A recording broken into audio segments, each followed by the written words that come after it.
Welcome to the second hour. Today is Thursday, August the 24th, 2023, and their call-in number is 563-999-3581, and press 1, and that puts you into queue to talk to us. We'd love to hear your comments and questions because that makes this your show. And I'll just say that if you go to the website and click on the special shows, and if you want to go directly to that, it's whyagain.org/special-shows.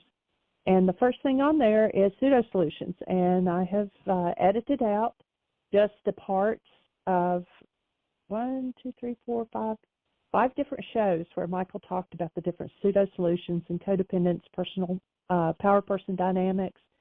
That was on August the 10th, 17th, 18th, 21st, and 22nd.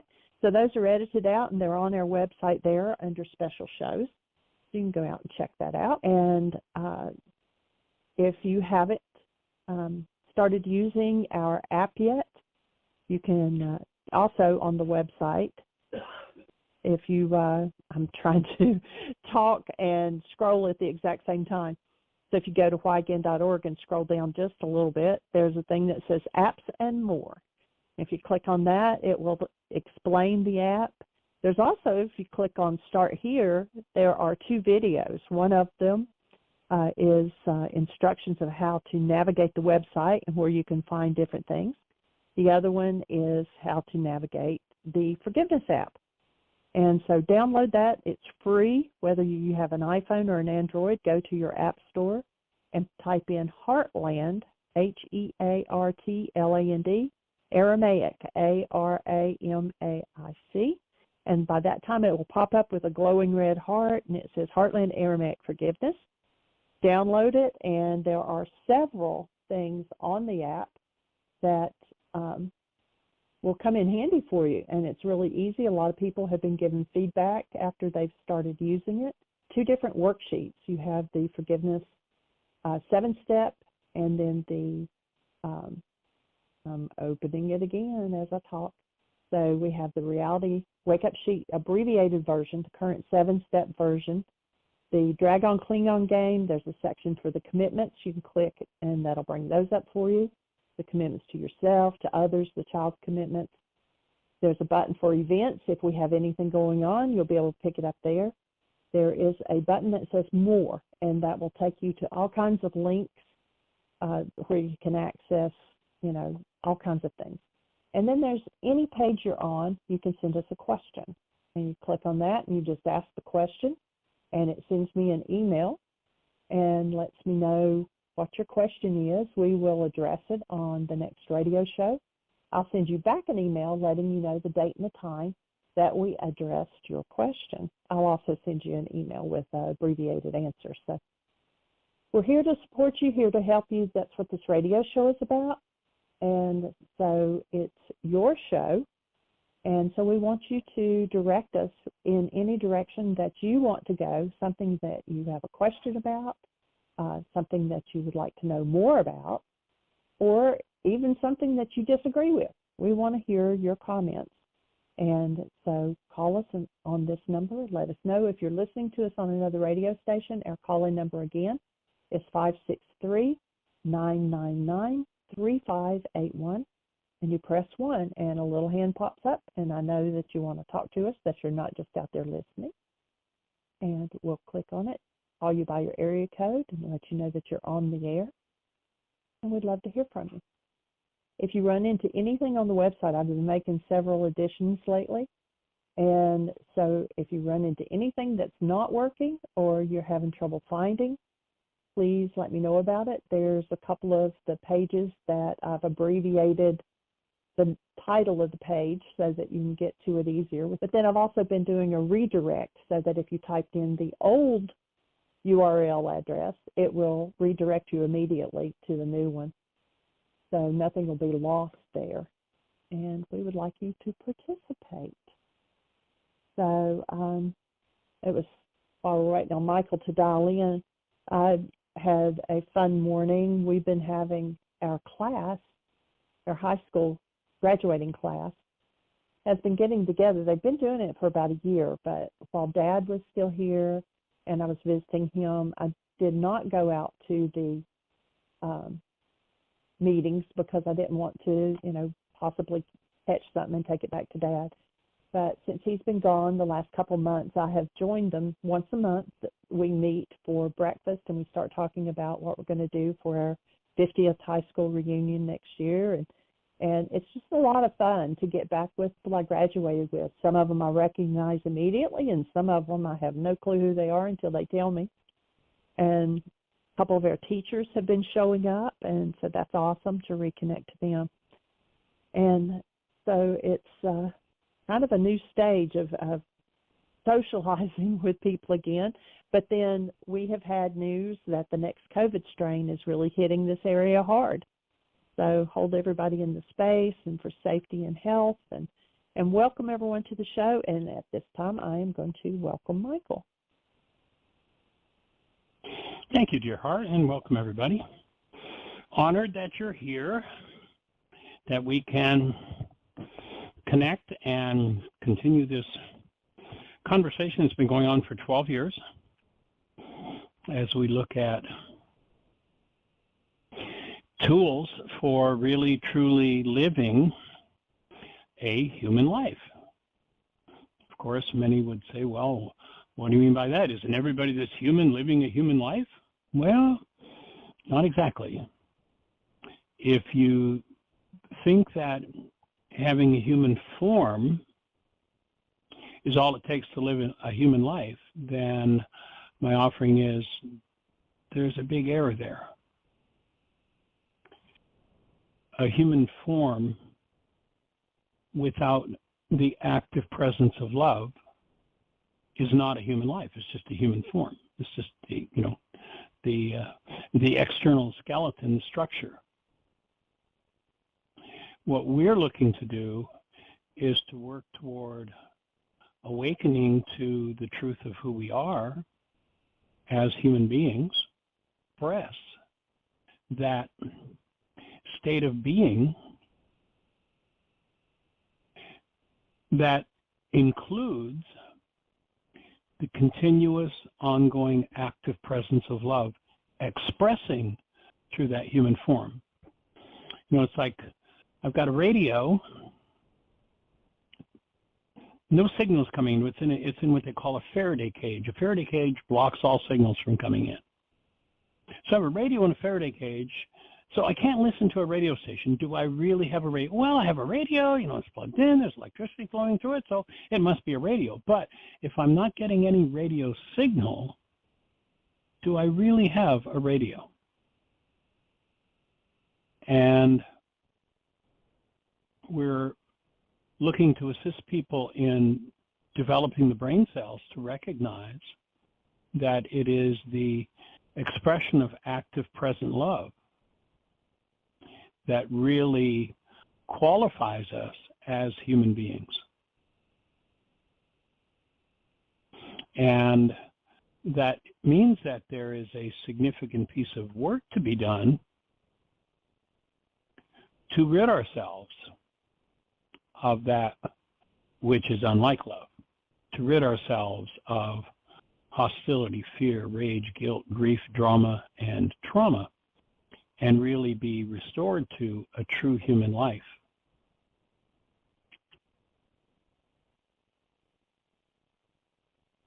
So that's what we're here to achieve. That's what we're here to accomplish. And as we wake up to the truth of who we are and bring that expression through this form, then we get to enter into a whole new realm that is virtually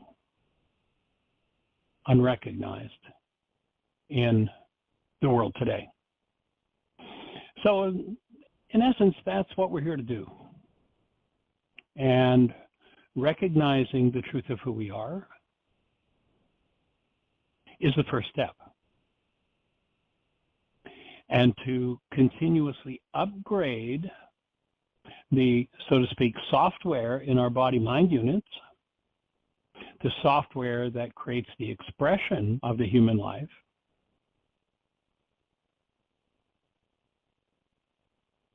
is the goal in particular. Well, actually, it's a goal of every tool that we've got.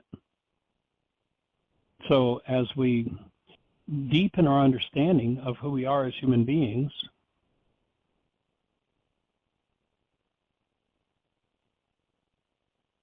we bring into expression the full possibility. You know, we've had a few examples of it down through the ages.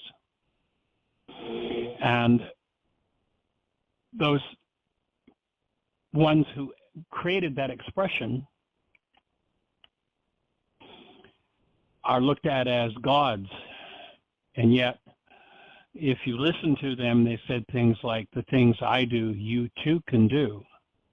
They're not outside of the realm of human life. And so to be able to look square in the eye everything in us that is unlike our true human nature, to embrace it in the active presence of love so as to transmute it. And, you know, there's several tests along the way. If you can't extend love to your worst enemy, then you don't have a human life in the presence of that enemy.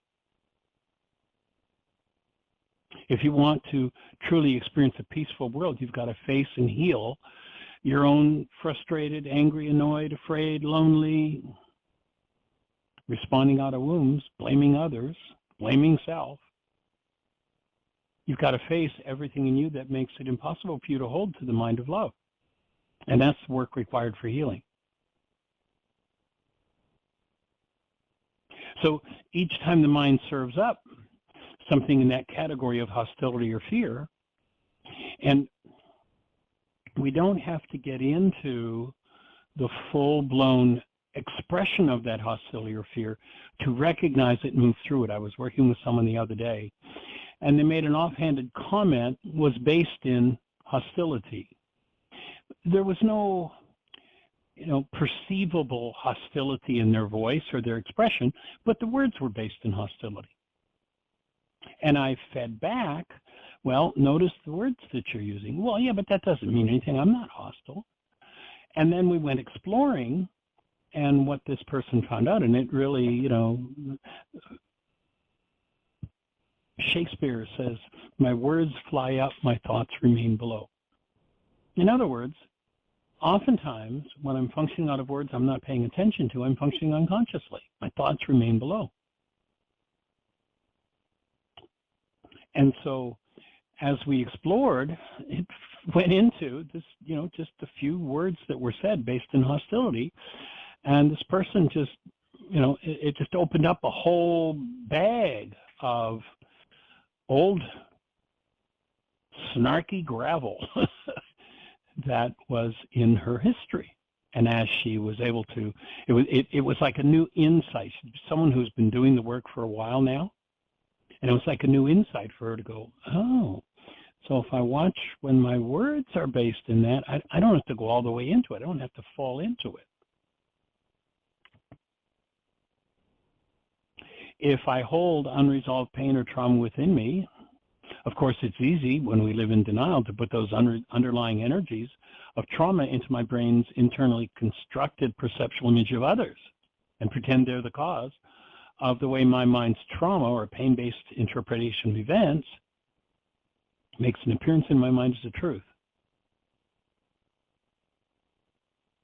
And when we do that, it leads directly away from understanding what's really going on and taking advantage of the moment where, the simplest expression, if I observe it in my words, can save me from having to,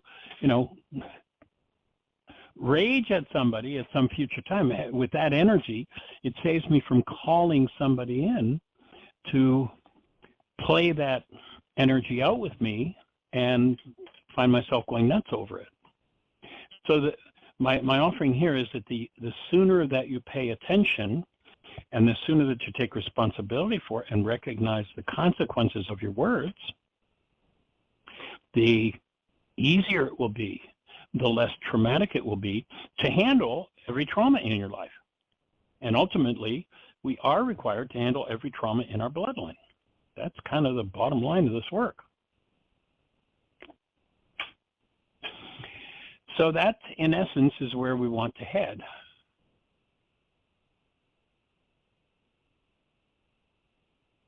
Many, if not all of our wounds and our pain are rooted in genetically inherited traumas, multi-generational assaults, reinforced through unconscious actions generation after generation, stored, repeated ad nauseum. You've heard somebody say, or perhaps you've been the person that said to, let's say, the mother of a young boy who's 12 years of age, and just weeks after he was conceived, his father was killed in an accident, let's say. And you watch this boy at 12, and you're like, wow, he holds his mouth just like his father did. Gee, he stands, that posture, that's exactly the way his dad used to turn his head. Wow, those voice inflections, those voice tones are precisely what I remember from that person.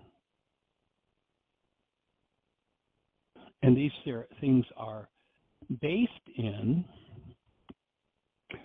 all too often, dissociated trauma that, when activated, obscures the subtle but permanently available experience of ourselves as love.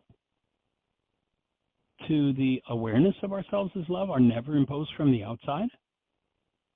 There are definitely lots of stimuli from the outside, but the stimuli, I would offer, show up because on an energetic level we're continuously calling for those situations because it's an unconscious urge to heal. All healing, in the simple bottom line, is a return to love, and it's strictly an inside job. Our mind's perceptual constructs are autobiographical. The constructs, the perceptions our minds show us are first and foremost a reflection of what's going on inside of us. And until generational traumas are removed, we're easily tricked into believing the false pictures, the perceptions generated by our minds. And as long as we believe that something outside of us is the cause, rather than just the trigger of what's moving within, we literally inhabit a world of lies, because perception is evidential in nature. And there's some powerful Harvard research that shows that in a time frame where literally 10,000 measurable units of electrical activity are going on in the brain, the max amount of data that comes to conscious awareness is 9 bits. Tiny, tiny fragment. And when I say to my mind, when I live in denial, when I speak words of how you're the problem in my life, you made me mad, in essence, I'm saying to my mind, keep this hidden from me. Keep the truth of this out of sight. Now build me a construct, a picture. Take this data that's painful in me, that I don't want to own, I don't ever want to know is mine, and put it in my brain's image of someone else. Remember that feelings come not from seeing something, not from hearing something, not from experiencing something, but from internally generated energies that are a reflection, especially if those emotions are of a negative nature, they're a reflection of thought disorders. And all thought disorders are self-imposed and automatically lead to repeating experiences because we're creators.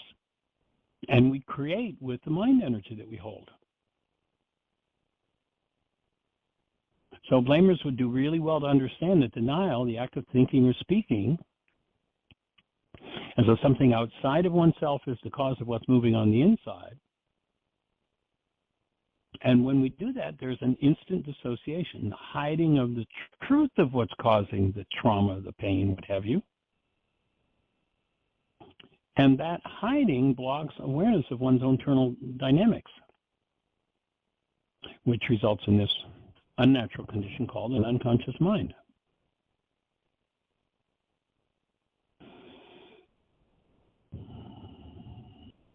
Carl Jung really laid it out very simply,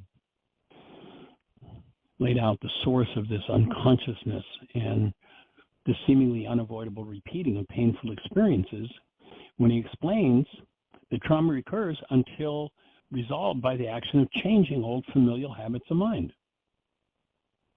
He says, quote, whatever is rejected from the self appears, I'm going to add in there an addendum, appears through blame in the world, again, the world of perception, as an event.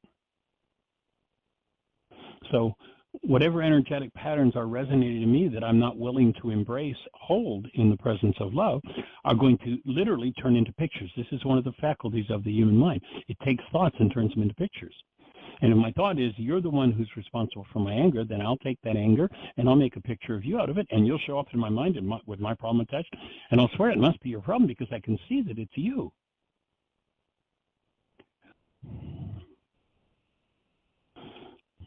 So Carl Jung, whatever is rejected from the self appears in the world as an event. We meet ourselves time and again in thousands of disguises on the path of life. Until the unconscious becomes conscious, it will direct our lives and call us fate. And then he offers, everything that appears to irritate us about others can lead to understanding oneself. Now, you'll notice we live in a culture that has, like in true living color and Dolby sound, people out there who are pretending to be all powerful, and yet every time the word comes out of their mouth, they're playing the victimhood game. Oh, look what they're doing to me. We need to put an end to the multi-generational fantasy of victimhood that many mistakenly swear are true.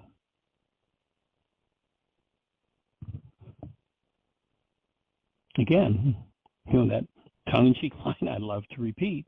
If you've been through a particular painful reality 87 different times with 42 different people, notice you're the only one that was there every time. So the echo of denial sounds like, you make me so, fill in the blank, mad, sad, afraid. You hurt me. Every time you've been mad, sad, afraid, or hurt, you've been there. Denial. The very things that people don't want to look at or deal with are the exact things that are most urgent to be looked at and dealt with. And rest assured, life will give you every opportunity that you need. For you are unconsciously directing the show. Whatever is not resolved, whatever is of a dis-ease nature in the tissue structure, yes, and I mean literally causing what we call physical diseases, are energy patterns that will play out over and over and over, and through resonance will cause attraction. When I'm in dissociation, purpose of life is to kick me right square in the limitation. So, of course, the question becomes, how do I make the unconscious conscious? Well, tools for reliably opening what in the ancient teachings was called the quote-unquote veil of the temple being the body. When they spoke of the veil of the temple must be rent in twain, they were not talking about a purple curtain in the church. They were talking about the barrier between the subconscious and the unconscious mind, under which we hide our pain. To open that is to be empowered to remove assault energy. And we were told that 2,000 years ago. Of course, as we've said over and over, the ancient tool of forgiveness is the process that, if you use it in a consistent, persistent way, will reliably uncover and remove whatever you've hidden through denial within yourself, or whatever has been hidden in your family system for who knows how long. If you recognize yourself having some of the same conversations as you heard dad or mom have and said, boy, I'm never going to be like that. And notice that we live in a fake Greek substitute for forgiveness. We've been taught to pardon. We've been taught to let other people off the hook for the pained output of our own minds. With that errant directive, this simple, effective healing technology of actual forgiveness was lost to humanity. And in that Greek misinterpretation, we're convinced that we need to be forgiven. Like there's some power in the sky that if only they'll forgive us. And people have bumper stickers, I've been forgiven. No, you haven't. You never will be. I promise you. I guarantee you will never be forgiven for anything. Yes, there'll be people who say, I let you off the hook. And there'll be people who will say, God even let you off the hook. And being let off the hook is all about pardoning. It's not going to remove that which directs the trauma to come into your life over and over and over again. So that slippery twist of turning forgiveness into pardoning has left millions letting others off the hook for what is generated by their own minds, rather than taking responsibility, removing from their minds the projected and hidden generational content that they refuse to look at and deal with. So letting somebody outside of you, I mean, it can be a really nice thing to do. Somebody does something that's really untoward, and, you know, I'm going to be big about it, and I'm going to pardon them. That's nice. And it can be very helpful in life. However, if you call that forgiveness, you won't do your actual forgiveness work. So letting someone else off the hook will never rid us of the experience of internally generated hurt, upset, or pain. Outer directed acts do not bring correction to internally generated dynamics. Engaging in actual forgiveness creates a visceral opening that facilitates the flow of light and love into every instant, every experience of our lives, and into our physiology.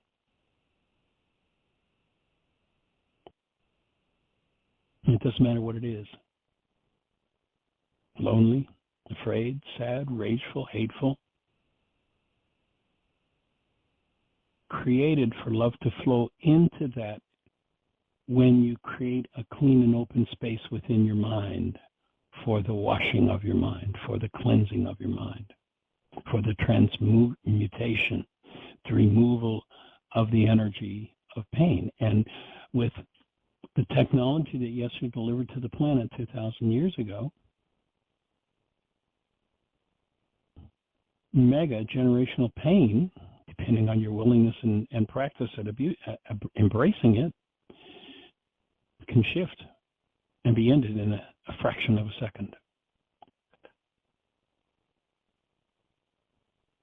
So lived pain or turmoil is always an invitation to end denial and to learn to apply forgiveness. Perception, the world we think we see with our eyes, is an hologram generated out of the past content projected by the mind. We don't see anything with our eyes. We see with our brains. And there is no life in the holograms of the mind. Look up a video on YouTube by a gentleman named Anil, A-N-I-L, Seth, S-E-T-H. He's a neuroscientist. He says this: perception is a mental construct generated by the mind-body nervous system. The whole world we think we see is an hallucination unique to each person. When we agree on our shared hallucinations, we call it reality. Well, we're going to redefine that. We're going to offer that actuality is what goes on in the world, actually what happens. And, you know, if you've ever sat in a courtroom and listened to 6 different people testify about an accident, you wonder if any the same accident.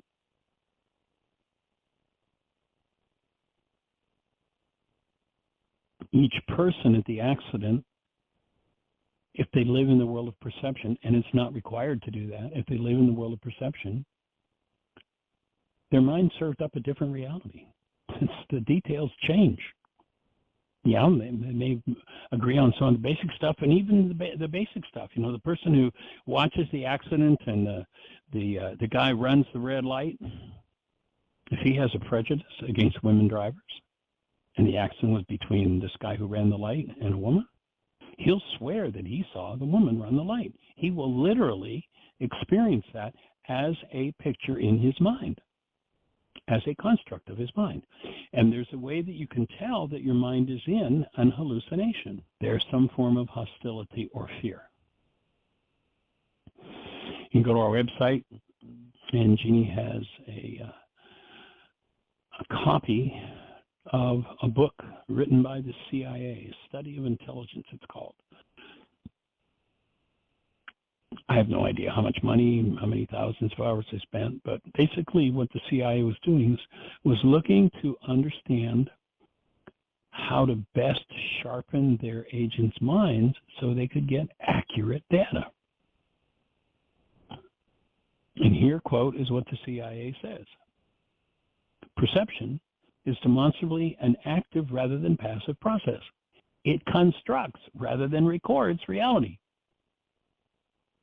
People continuously construct their own version of reality. Now, that's not exactly the belief of the world. Virtually everybody thinks, well, I've got these peepholes on the world and I see what's going on out there. No, you don't. You have never seen anything out there. You will never see anything with your eyes. Your brain will generate pictures based on the content resonated by what your eyes bring in the way of energy.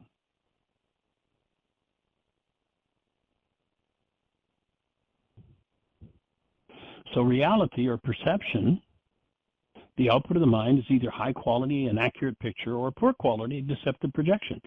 Think of it as a scale of 1 to 10. If you've got a level 1 perceptual acuity, your mind works on a level 1 out of 10, then people say, you're insane. You should be in an insane asylum. If you're living with a perceptual system that runs at a 10, they say, you're a genius.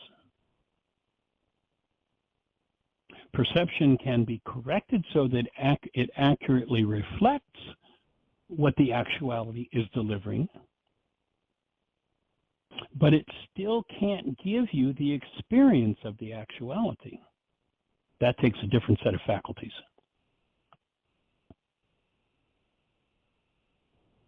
So when using corrupt data, the mind massages its unconscious content into pictures that appear to be of external things. When I tell you that you're the cause of what's happening inside of me, I become the equivalent of a full-fledged card-carrying member of the universal one-world religion of blame. And virtually everybody in the world is a member of that religion.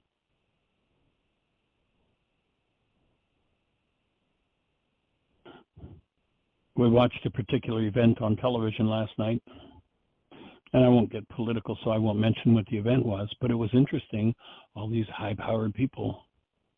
And virtually 80% of the conversation of every one of them was blame. It was all about why whatever it is they didn't like was somebody else's fault. So all perception, the world made up by us, including sensations in the so-called body, are autobiographical. So projection is not the act of pretending something inside of me is outside of me. That's externalization. It's the act of building realities out of resonated internal content and then pretending that hologram produced by the mind, the hologram called perception, that image is actually out there. Forgiveness has a single purpose, and that's to show you how, when your reality is less than a 10, to collapse it.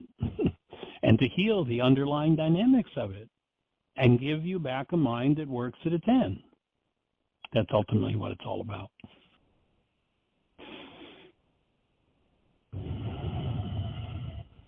And so that's kind of the story of this work in a nutshell. And Miss Jeannie, do we have anybody in the phone queue with a hand up or anything happening in the chat room? No, we don't. I see Julia in the chat room. I don't know whether we finished our conversation yesterday. She can either type in the chat room or call in. Her number's not on the switchboard, so I can't turn her mic on yet. Well, if you have a question, Julia, you could just pop in a yes in the chat room and call, or if you're out there in listener land, our call-in number, if you're on one of those stations where we can't see you, is 563-999-3581. If you call that number, you'll be listening to the show directly. And then if you push 1, that will raise a hand, and there'll be the opportunity to ask your question.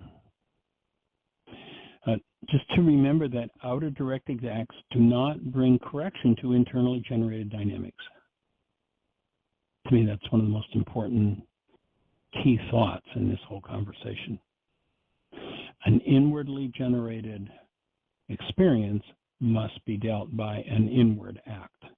And you'll notice that right from conception, probably I shouldn't say conception, from birth, you'll notice that what virtually everybody's doing with the child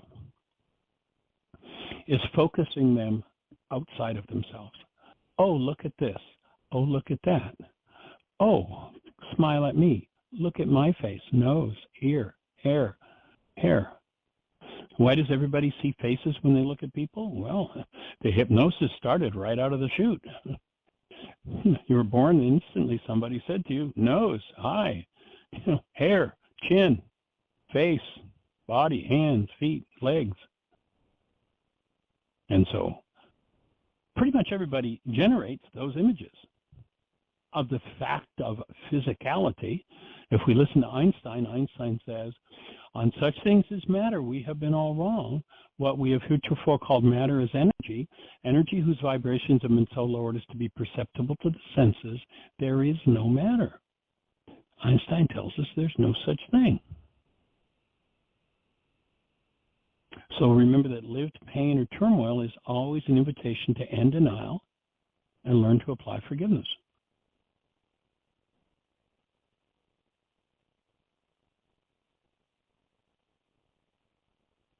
So, Miss Jeannie, do we have anybody out there wanting to have a conversation?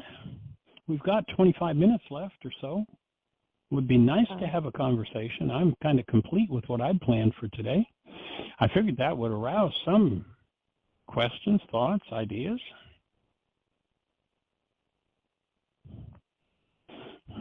Do you have anything to share? The only thing was something I shared with you, I don't know if it was last night or this morning, that sometimes when talking to Aria, it's like the other day, I was just sitting in front of her and I told her I cherished her and that she was important to me. And she was just, it was like she was looking through me. I mean, or looking into me. I think she was just taking in what I was saying, and she was just present. And it was so special just to be in that moment with her, with our eyes locked and just looking at each other. And she's just such a wonderful teacher, and she has really tapped into saying, cancel that thought if she catches us saying something. And you probably heard us say it before. Her mom and dad said, "Oh, she says it 100 times." So she'll get it across to them eventually. Mm-hmm. Well, to me, there are times when we have something important of the higher order to offer to her. And like you were saying, as you were sharing that with her the other day about how important she was to you, I love how when we've got something like that to stay, it's like she goes into an altered state. She turns away from everything that she's doing physically. She's playing with toys or whatever, and she turns, and it's like,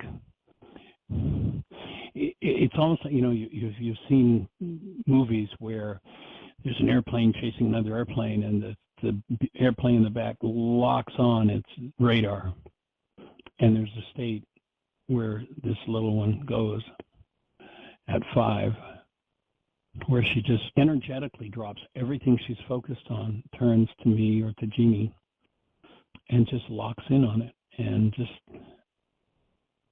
you can tell she's just downloading and receiving it on a level greater than just the words that are being said. It's pretty sweet. Pretty sweet. We're pretty blessed.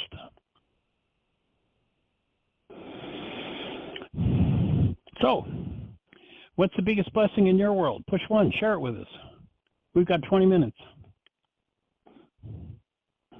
Would love to hear your voice.